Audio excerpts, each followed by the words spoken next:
The Darfur Genocide. Not only has it become known as the first genocide in the 21st century since February 23rd, 2003, but it is still unfortunately continuing.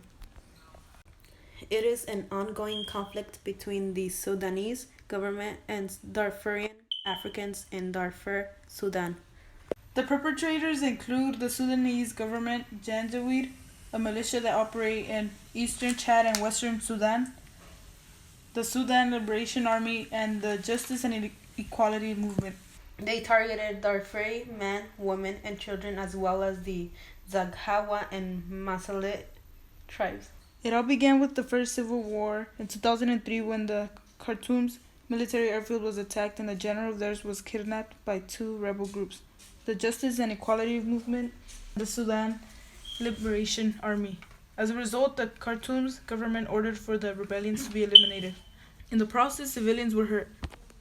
Another factor was an 11-year lasting civil war between Christians, animists, black Southerners, and Arabs. The displacement of millions of people occurred. The 8 stages of genocide. Classification. The Darfuri people were and are distinguished by how they dress. Symbolization. In reality, the government never really used symbols to tell African Darfurians apart from the rest, like how the Star of David was used to distinguish the Jews from the Germans during the Holocaust. Their form of dressing was and is a major indicator of who they were and are. Dehumanization.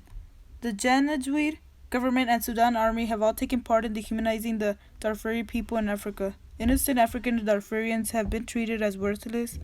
Therefore, they have either been displaced, raped, tortured, or killed. Deprived from their freedom and basic necessities for human survival has led victims to become malnourished in refugee camps.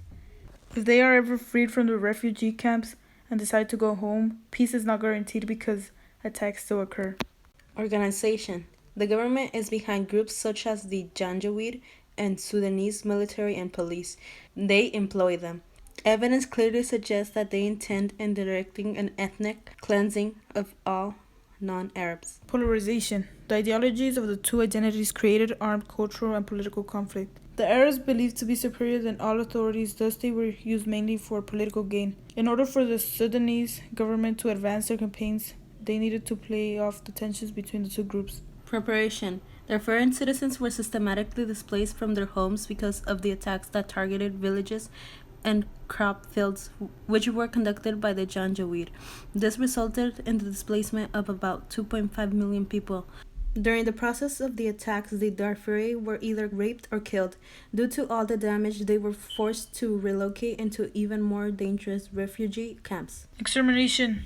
In an attempt to make their lives impossible and miserable, the government made sure their homes, food resources, schools, and clinics were destroyed. Denial. The Sudanese President Omar al-Bashir denies to have committed any crimes. The government doesn't acknowledge what is happening while others speculate if it's still occurring or if it ever happened at all. The outcome of the Darfur genocide was devastating. 3 million lives were affected. There were around 80,000 to 500,000 deaths. Children lost their parents and families. Most of Darfur was destroyed. Something to be learned from this event is to find a way to prevent it after knowing that it is already happening.